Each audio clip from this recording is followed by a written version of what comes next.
আমি যা বুঝলাম যে তোমরা আমাকে আর কেউ সহ্য করতে পারো না সেভাবে। তোমাদের সবার আমাকে নিয়ে হাজার একটা সমস্যা। তাহলে বেশ বাবা, তুমি এই বাড়ির আর এই হোটেলের সম্পত্তি আমার ভাগটা আমাকে বুঝিয়ে দাও। আমি এই বাড়ির ছায়া আর কোনোদিন মারাবো না।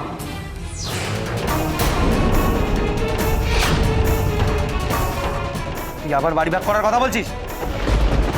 ভাগ তোরা? কিসের ভাগ? দেখেছো মহেশ্বরী, দেখেছো তোমার ছোট ছেলে কি বলছে? ও ভাগ চাইছে কুলাঙ্গার। থামো না। ভাস্কর কুসন্তান হতে পারে, আমি তো কুমাতা নই। সত্যি তো আমার ছোট ছেলে, আমার নারী ছেলে ধন, ঘোষ বাড়ির ছোট ছেলে। হ্যাঁ, ওর তো অধিকার আছে, ভাগ তো পাবে। আমি দেব, আমি তো। দেখো একবার দেখো মাকে। আমি জানতাম মা তুমি তোমার ছোট ছেলেকে কোনোদিনও বঞ্চিত করতে পারবে না। তোমাকে সেই জন্য এত ভালোবাসেন, এত ভালোবাসে। আমার ভাগটা আমি জানি আমি পাবো, জানি ভাগটা পাবো।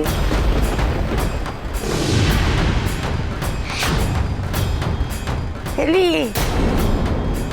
এই তোর ভাগ, এই তোর প্রাপ্য। কিন্তু মা আমি তো চুপ, একদম চুপ করে থাকবি। মশাই, একজন উকিলের সঙ্গে কথা বলো না। এই ঘোষবাড়ি, পাইস হোটেল, মিষ্টির দোকান, এই সমস্ত কিছু না আমি আমার যোগ্য সন্তান শঙ্কর আর আমার এই স্মার্ট মেয়ে, এই দুজনের নামে লিখে দিতে চাই। কি মা?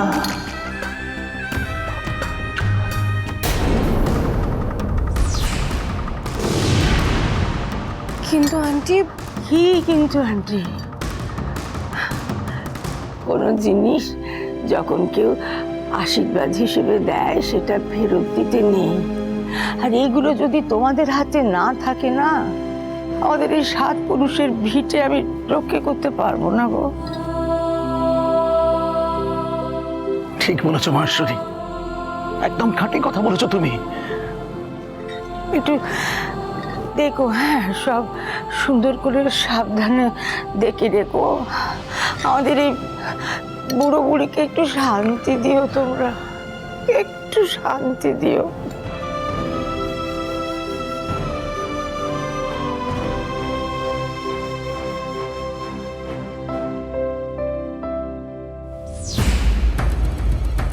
শান্তি তোমরা পাবে না। আগামী 24 ঘন্টার মধ্যে মহেশ্বরী ঘোষ নিজে এই বাড়ির দলিল, হরগৌরী পাইস হোটেল সব কিছু আমার হাতে তুলে দেবে মেজবৌদি। তোমরা মিলিয়ে নিও।